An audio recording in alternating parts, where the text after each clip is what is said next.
I start each morning in disbelief. Just trying to get out of bed in the morning is excruciatingly painful. I can't believe I've let my life get this bad, all because of my weight. I'm so big now, I can't do anything on my own. Just trying to get out of bed in the morning sends Anne into agony. Every movement feels like punishment. Her whole body screams against her. What used to be simple tasks now drag her into a world of pain she can't escape. Her life has collapsed into constant struggle. She isn't living anymore. She's fighting through suffering just to survive the day. The weight has stolen everything from her, leaving her trapped in a body that refuses to cooperate. And it only gets worse from here. So Erica has to be my caretaker, like I'm a child. I just feel like, what did I do that I have to have somebody else shower? Bathing is supposed to be refreshing. For Anne, it's another round of torture. The strain, the effort, the pain, it all piles on. She hates her life, hates what food has done to her, but she won't stop. Can you really expect her to just quit eating? She doesn't think so. The addiction is stronger than her hate. Every day she feeds the very thing destroying her, knowing it's killing her but doing it anyway. That's what makes this so brutal to watch. Every day. As we got closer, we wanted to be together. So she decided to move out here to be. Angie she made me feel no judgment. Like I can be myself around her. Anne has a partner who takes care of her, and that relationship has become her safety net. But instead of using that support to improve her life, she uses it to sink deeper into addiction. The love creates comfort, but comfort creates excuses. She's protected, and protection lets her keep eating. The result? She gains more weight, inching closer to being bedridden. Her partner thinks they're helping, but really, they're enabling her destruction. And Anne knows it. She just doesn't care. Food comes first. He's the one that gets most of what I want.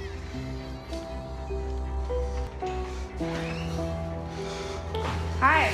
What's up, sister? Do you want me to make you a bagel? Anne has all the support in the world. Her partner brings her food. Her sister brings her food. Everyone around her makes sure she has what she wants. But instead of using that support to fight back, she uses it to gorge. It's not love, it's enabling. Anne finally says she wants to change, but wanting isn't enough. So she decides to see Dr. Now. It's her chance to prove she's serious. But Dr. Now won't listen to excuses, only results.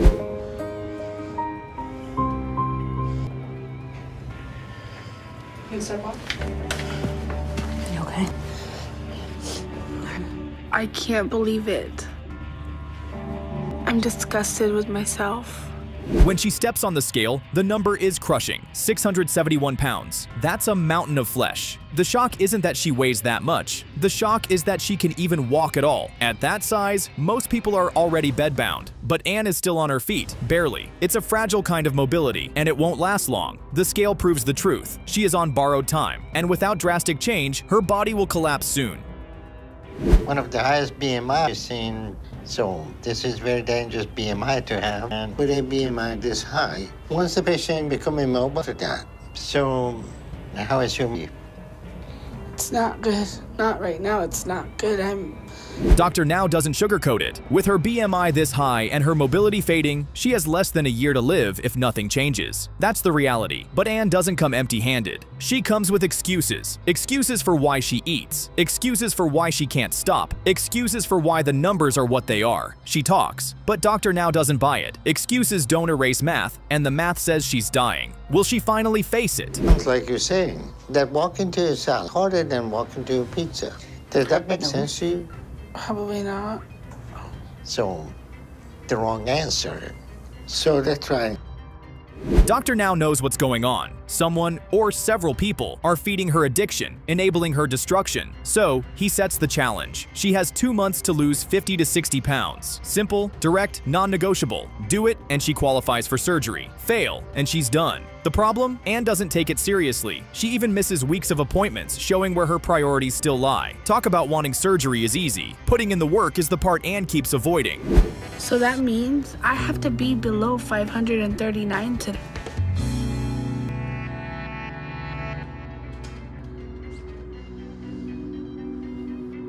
I understand what happened. I know there were some bad days. and I'm Almost 4 months later, the results are pathetic. She's lost just 33 pounds. That's less than the minimum she was supposed to hit in half the time. Dr. Now won't be happy. 4 months of effort should have been massive progress at her size, but instead, it's crumbs. This kind of weight loss says one thing loud and clear. She's still cheating, still eating too much, still refusing to follow the plan. 33 pounds is nothing when your life is on the line. Because if you have done the diet, you would have lost more than that. I'm with it, but I feel like I did really good. I've learned a lot, and I feel Dr. Now lays it down without mercy and wants congratulations for losing 33 pounds, but he sees it for what it is: laziness. She hasn't put in real effort. She thinks effort means trying sometimes, but effort means results. Dr. Now tells her the truth. No one cares about excuses or feelings. The only thing that matters is the number on the scale. She gets one more chance. This is it. Either she fights now or she dies soon. Dr. Now gave me the same goal of losing 100 pounds this month. 556. That's This time, Anne shocks everyone. She actually does it. 90 pounds gone in a single month. That's the kind of loss Dr. Now wanted all along. That's the effort it takes. For once, the scale reflects discipline instead of excuses. Dr. Now can't deny it. Anne finally proved she's capable of fighting back. It's a complete turnaround, and you can see the pride in her face. After months of failure, she finally delivers a result worth respecting. So you're making some good progress and trying harder. So we're going to go ahead and approve you for weight loss surgery on 2 days. Then we're going to schedule you for surgery that your body can handle the surgery. Okay? The second thing is... And just like that, Anne gets approved for weight loss surgery. After months of excuses, delays, and weak results, she finally shows enough fight to earn it. It's a huge milestone. Surgery isn't the end of the road, but it's her best shot at real change. She's wasted chances before, but now she has one more. And this time, it could save her life. Anne's story proves the scale doesn't lie. Only effort, discipline, and reality matter when survival's on the line. I'm just stuck in my bed all day long, and it's been that way for me for 2.5 years. The only part of the world I can see is through my patio door, but I can't even look out and see everything and feel the sun on me. Silla is only 35 years old, but his life is already wrecked. He's young enough to be building his future, but instead he's bedbound, staring at the walls while his body collapses. He knows it too. If nothing changes soon, he won't make it much longer. The pressure is crushing, and the shame is everywhere. At 35, he should be planning for decades ahead, but he's fighting just to see another month. That's not a life. That's a countdown to disaster. I feel like a prisoner in my body. I feel like a prisoner in my home. The life I live right now is miserable. Not no life for anybody to live. And I feel like I'm just a burden to my whole family. I live with my fiancée Jessica and her 3 daughters. Silla is bedbound, and that makes him a burden to everyone around him. He admits it. His wife, her 3 daughters, even his caretaker, all of them revolve around him, catering to his needs. He's trapped in his bed, but they're trapped in his orbit. It's a miserable arrangement. Every day is the same cycle. Them serving, him consuming. He knows the guilt, but it doesn't stop the pattern. And that's the cruel truth. Knowing you're a burden doesn't make you change. Because I'm having trouble breathing and I have to use oxygen now because my lungs just can't keep up with my body. So she checks me out to make sure I'm okay and then helps me get clean. Even with all that help, Silla's life is exhausting. Every basic act, like bathing, feels like running a marathon. The strain is overwhelming, the pain constant, but he can't skip it because missing it means smelling and rotting in his own filth. That's his reality. Fight for hygiene or sink into decay. It's depressing beyond words. And what does he turn to for comfort? The same poison that trapped him in this state: food. It's the only fix he thinks he has. My 2 oldest daughters stay with their grandmother for a few months out of the year. So a lot of times it's just me, Jessica, and Nevaeh. And food and family are the 2 things I live for now. Silla's wife keeps him fed because she doesn't want to argue. She's given up trying to fight him. That makes her his biggest enabler. Every time she brings him food, she's helping him dig his grave. But Silla swears he wants change, so he pushes for Dr. Now. The trip to Houston, though, it's brutal. He's bedridden, fragile, and every bump on the road feels like hell. By the time he arrives, the question isn't just whether he wants surgery, it's whether he'll survive long enough to get it. You obviously don't get up and go to the kitchen and get your food. Somebody bring it to you. Right. So who bring it to you? My fiance and our 3 kids. 3 kids? How old are the kids?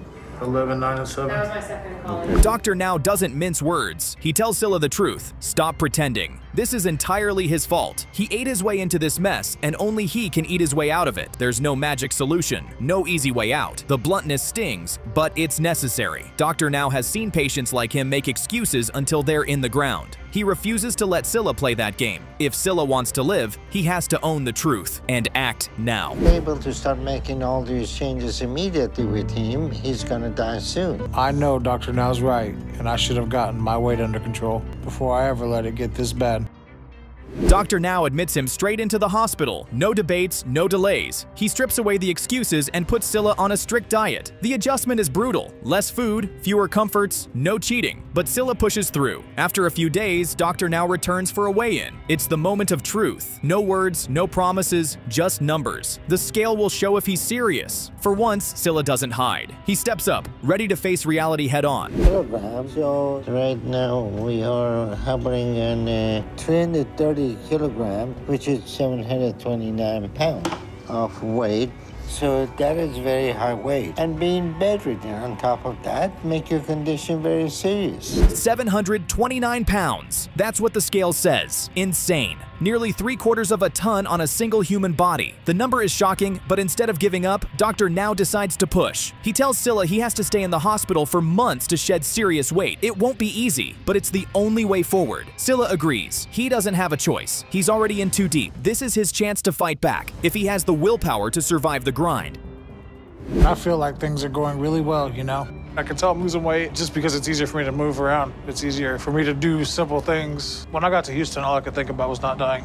Now, all I can think about is all the things that I want to do when I get up out of this place. And against the odds, Scylla starts crushing it. He told Dr. Now he'd be his biggest success story, and for once, it's not empty talk. The pounds melt away. Even Dr. Now, skeptical at first, admits he's proud. Scylla's discipline shocks everyone. He's proving that when he commits, he can deliver. It's not perfect yet, but it's a start. And at this size, every pound matters. He's clawing his way back from death's door, one weigh-in at a time. Check your weight and see where you're at today. Weight is 268 kilograms, and that worked out to 591 pounds, so you lost 138 pounds in 1 month.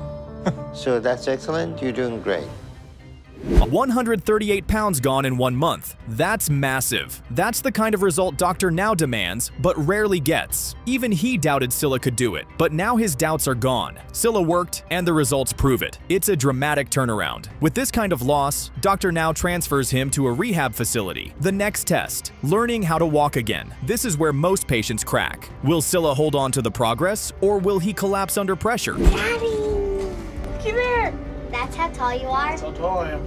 You're taller than me. I go right here to you. Dude. What do you think about that? Taller than me. That's crazy. High five. For the first time in years, Scylla stands tall. His daughter, who had never even seen him upright, finally sees how tall her father really is. The moment is emotional, proof that this journey isn't just about him, but about giving his family back the man they've been missing. It's transformational. But progress isn't just about moments, it's about numbers. Dr. Now orders another weigh-in. The scale will decide whether this miracle has staying power or if it's just temporary glory. Excellent. You're doing great. So you were 591 a month ago, and today you are 518. That's another 73 pounds you lost this past one, which is fantastic. The scale doesn't disappoint. Over 200 pounds lost in just 2 months. That's beyond fantastic. Scylla is proving himself to be one of Dr. Now's greatest patients. The progress is real, the numbers undeniable, but surgery isn't handed out for free. Dr. Now wants more than weight loss. He wants consistency. He wants proof Scylla can maintain discipline outside of controlled environments. The stakes are high. With numbers like this, the door's open, but staying disciplined at home will be the real test. Until then, if you're still short of breath, your system will be too weak to survive the surgery. So what we're gonna do is to send you home in a couple of weeks, because I want you to make a little bit more progress with your PT before you leave. Dr. Now sets 3 clear goals. Get off oxygen, keep walking, and drop another 70 pounds in 2 months while at home. It's simple, but it's everything. These goals are the gateway to surgery. If Scylla can deliver, he's in. If not, he's out. The challenge is laid bare. For a man who swore he'd be Dr. Now's biggest success, this is where the talk ends. From here, every slip, every excuse will cost him dearly. Scale needs to be at or below 448 pounds. So that's what I really hope to see. You're hurting. Is there somewhere I could lay down? Yeah, you can go ahead and go to room 10. That's extremely disappointing. The setback is crushing. Instead of dropping 70 pounds, Scylla only loses 5 pounds in 2 months after all that momentum. It's pathetic compared to what he was supposed to do. Dr. Now's disappointment is obvious. This isn't just a slowdown, it's a complete stall. After so much progress, Scylla stumbles hard. The dream of surgery slips out of reach. If he doesn't fix it immediately, all the work he's done could end up wasted. All in one when they're ready to lose weight, but when they go home, they dip back a little bit, and they still think they're not eating very much. Right. But you're still eating too much, and you don't think you're not. I mean, that's gotta be it. I mean, I'm not. Dr. Now doesn't play games. He tells Scylla straight, there are no excuses left. Do the work or you're done. The warning is sharp because the stakes are life and death. Scylla has to dig deeper than ever before. This isn't about hospital diets anymore. It's about proving he can fight on his own. The question is simple. Does he rise to the challenge, or does he let all this progress collapse under another excuse? The next weigh-in will tell the truth. But I know ultimately it's all gonna come down to my weigh-in. Phyllis Gibbons? My last appointment 2 months ago, I was at 513, and Dr. Now gave me the same goal of losing 70 pounds by today. Scylla doesn't hit the exact numbers, but he does enough to prove he's back in the fight. He's down into the 400s, a staggering drop from the 700s where he started. That's nearly 250 pounds gone. It's not perfect, but it's survival. The improvement shows he's serious, even if it's messy. He may not be Dr. Now's best patient, but he's earned respect. The scale shows the truth. He fought, and he clawed his way back from the edge. That is, you're still eating too much. I'm still eating too much? Either you're not counting the calorie right, but with your recent progress, you probably cut back to between 2,000 and 3,000 calories a day. And finally, Scylla gets the green light. He qualifies for surgery. After months of ups and downs, excuses and breakthroughs, he delivers enough to earn the chance. He isn't Dr. Now's greatest patient, but he's one of the better ones. From the 700s to the 400s, he proved it could be done. Surgery won't erase the addiction, but it gives him a future. Scylla buckled down, fought for his life, and won back control. It's not just weight lost, it's life regained. Up and I think, thank God I'm awake. He let me live one more day. When I first go to stand up, I can't hardly stand up. My back is hurting so bad. Rose cannot believe her life has collapsed this badly. At 58, she should be winding down toward retirement, enjoying grandkids, savoring life. Instead, she's trapped in a body that's choking her to death. Every day feels heavier, every movement a punishment. She says she can't believe it, but the scale doesn't lie. She's staring down the clock, knowing she might not even see 60. That's how dire it is. She isn't just overweight, she's in a race against death, and she's losing ground fast. For my family being here to help me and to support me, I don't know what I've done. They've really been a lifesaver. Rose credits her family as her saviors, the ones who've kept her alive this long. But look closer. They're the same ones buying and bringing her food. They're prolonging her life in one way, but shortening it in another. Saving her today, killing her tomorrow. Even bathing is something she can't do on her own anymore. That's how far gone she is. Every ounce of independence stripped away. Every task turned into a humiliation. And yet the cycle continues, meal after meal. 3 years ago, me and RJ moved from Texas up to Arkansas here and met the family and moved into a small little house that Roseanne and Russell had, and I've been with them ever since. Imagine the embarrassment, having to rely on others to scrub you down, knowing you can't even wash yourself. For Rose, that shame should be enough to spark change, but it doesn't. As soon as she's cleaned up, she goes right back to feasting. Breakfast isn't a small plate, it's a banquet. She doesn't skip it, doesn't hold back, doesn't think twice. Embarrassment fades the moment the food arrives. It's not about dignity anymore, it's about survival through addiction, and food always wins that fight. How much I've changed over the last 20 years, it makes me sick at my stomach. I just can't believe that it's gotten this bad. You fix me a good breakfast, huh? Yes, ma'am. All right. Thank you. I feel like I'm trapped. I don't feel like I can break that trap on my own.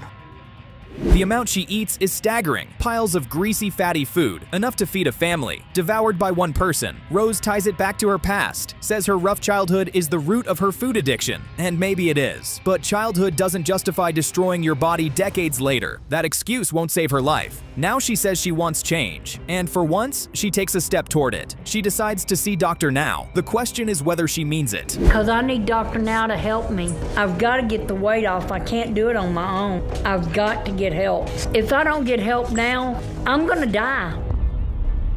When Dr. Now weighs her, the number is surprising. She's heavy, but not in the 600s yet. That could be good. Less weight to lose, easier to see results. Or it could be bad. A false comfort that makes her think she has time when she doesn't. Either way, Dr. Now is blunt. The number is still deadly. The fact that she hasn't crossed into the 600s doesn't mean she's safe. It just means the final collapse hasn't hit yet.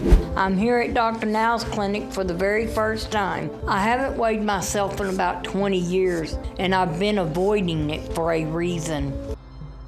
Dr. Now digs deeper and finds out Rose has been around this same weight for nearly 20 years. 20 years of living on the edge, balance between survival and collapse. That's crazy. To hover at that weight for that long means endless eating, endless enabling, endless excuses. And now, sitting in front of Dr. Now, the cracks finally show. She says she wants change, but he knows the truth. Until she cuts off the food supply, nothing else matters. I don't have magic to stop you from eating all day. I know I have to do it myself. So what is different today from past 58 years that you... I'm gonna stop eating, but I have the willpower. Rose admits it openly. She eats all day and her family brings her the food. The same family she claims she wants to live for are the ones enabling her destruction. Dr. Now doesn't miss it. He sees the contradiction immediately. They're not helping her live. They're helping her die slower. Every plate they bring, every bag of fast food, every snack, it's another nail in her coffin. Rose says she loves them, but love without boundaries is killing her. Whatever I can get my hands on, I eat. Well, how do you get it? I ask her to bring it to me. Who? Sam. And she'll cook it and bring it to me. Rose listens to Dr. Now and swears she's motivated. So motivated she even says she'd eat dog crap if he asked her to. That's how desperate she claims to be. It's a shocking statement, but also telling. She's finally admitting she'll do whatever it takes to live. Words are cheap though. Dr. Now has heard dramatic promises before. Motivation only counts if it shows up on the scale. Rose will get her chance to prove herself. No speeches, no theatrics, just results. Very motivated. It's like I told him, if you told me there's a pile of dog crap there and you told me that's going to help me to lose weight, if I eat that dog crap for a month, bend over and start eating it, that's what I would do. The challenge is set. Dr. Now gives Rose 2 months to lose 50 to 60 pounds. He lays out the diet plan, the structure, everything she needs to succeed. Now it's up to her. The test isn't about what she says. It's about whether she can fight the cravings long enough to actually make progress. For once, she doesn't get to hide behind excuses or enablers. It's her versus the scale. And that's where every patient's lies get exposed. Pounds in 2 months is 514. So that's what I'm hoping to see. You did it, Mama. I did it. Hallelujah. I did it. And I can't wait to tell Dr. And against all odds, Rose delivers. She doesn't just meet the goal, she exceeds it. She proves she wasn't bluffing about being ready to fight for her life. The pounds come off, and Dr. Now can't deny it. For once, the addiction didn't win. Rose actually showed up for herself. She's motivated by more than survival. She wants to be there for her grandkids. That's her reason. And this time, it's strong enough to keep her pushing forward. Good to see that you're making good progress, okay? Thank you. So what I want you to do is see your cardiologist and tell them that we are looking at you for potential doing some weight loss surgery and something think about your heart. Okay. And just like that, Rose gets her weight loss surgery. From being humiliated, enabled, and stuck in a cycle of destruction, she finally breaks through. Now she has a shot at real life again. She's no longer just eating her way to the grave. She can look forward to a future, a chance to play with her grandkids, a chance to actually enjoy living instead of just enduring. For Rose, the surgery isn't just about weight loss, it's about winning back time.